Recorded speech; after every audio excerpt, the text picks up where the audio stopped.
So, Josh, thanks so much, man, for joining me here today to talk movies under these crazy circumstances. How you been holding up? Doing good. Watching a lot of movies and just trying to make the most of the situation. Give us an update. Last time we were out at the film lab, it was a different time then. It seems like a couple of thousand years ago, but it Yeah. was actually just in 2019. Paint a picture for us as to how the film lab was doing just prior to mid-March. Yeah, we were open about 6 months over at the Film Lab in Hamtramck, so we were feeling good. We were making progress. As you mentioned, we'd received the $100,000 grant from the Knight Foundation to restore and renovate the upstairs into a two-screen theater. The plans with that are still ongoing. Everything is moving forward That's with good. that, but unfortunately, due to COVID, obviously we've had to stop screenings in our micro cinema and close down our bar, which was generating a lot of everyday revenue to keep the program going. But things were on the upturn right before this happened. Now, as part of kind of catching people up with the whole the effects of this pandemic on the movie going industry, you are unique. And I'm talking to some of the CEOs of major chains and things like that. You're unique because you guys are truly a small business. I mean, this is you do a movie theater, but you're a small business.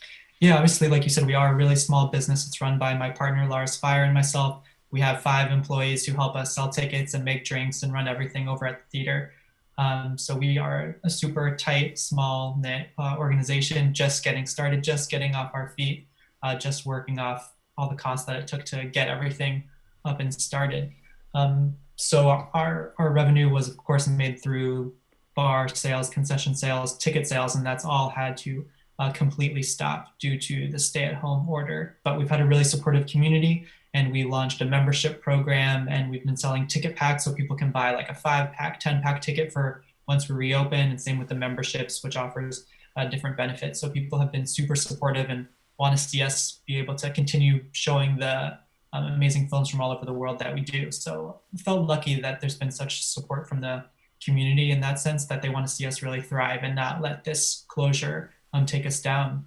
And it's mostly just the uncertainty. That's the hard part. We don't know when Right. we'll be able to reopen. And then once we do reopen, we don't know what the reality will be in terms of how comfortable people will be feeling about Sure. going out to the movies or bars or restaurants. One angle of this whole thing, where you are maybe in a unique position, and I know you know about this because you deal with the distribution side of things. Um, a lot of the larger chains are having this issue about, yeah, we might be allowed to open, in May or June, but we don't have anything to really show because a lot of the major pictures are not, they've all dropped They off all the pushed. schedule until at least July or beyond. Being that you show a lot of independent films, a lot of films that aren't seeing massive distribution, maybe positions you slightly better because if you might be one of the only theaters in the short term that actually has content to show. Yeah, that's a really interesting point. And also something of note is probably at least half of what we do is repertory Mm, programming, so films that are not new. Um, so in that sense, it wouldn't change. We would still be able to do the series that we do. We were just doing in March a Women in Film series that had the film Daisies from the Czech New Wave that we weren't able to show, and a lot of other really great films that were on our calendar that we didn't get to do, and we'd still be able to do those eventually once we reopen because those aren't reliant on new releases. But yeah, in terms of new releases, we're not reliant on blockbusters.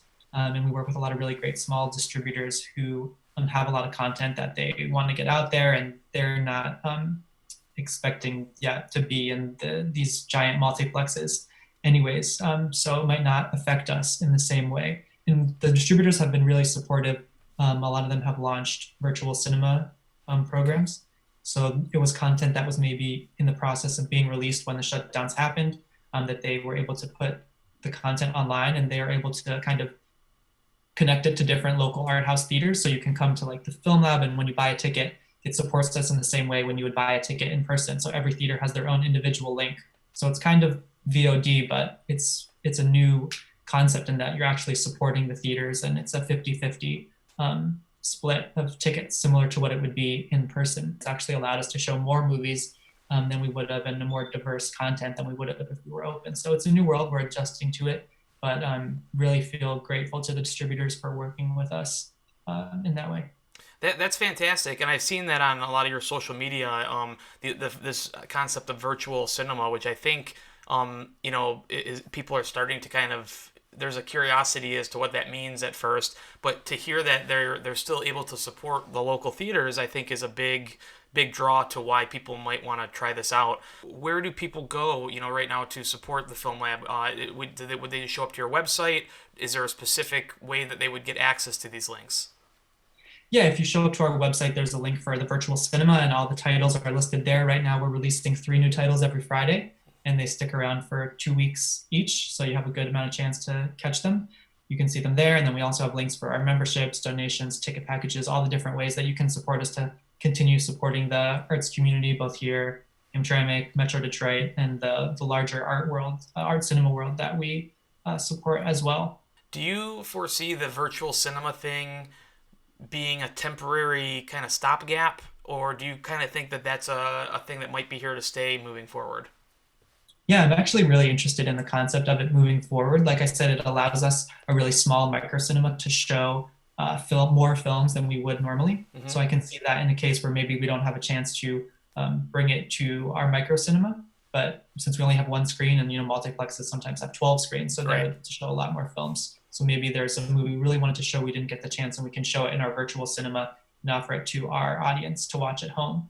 Or the other way that I think it could really be beneficial for us and cool is, normally we only show movies for 1 week at a time. So let's say someone wasn't able to make it out that week for whatever reason. Maybe we could show it in a virtual cinema for the following week, and gives Hmm. people another chance if they missed it in person, that there's kind of an exclusive window where you see it in Yep. person. And if you Sure. missed it there, maybe you'll still be able to watch it from home and still be able to click through the Film Lab link, and it's supporting us in the same way as if you were coming in person. Well, Josh, you have a big fan in myself and Movie Show Plus. The minute I even discovered your guys' film lab, I was very um, prone to want to be very supportive of you guys. So I wish you nothing but the best through all this, man, and hope you can stay strong and that people flock 6 feet apart, of course, to the film lab once we're able to. Thank you. Really appreciate it.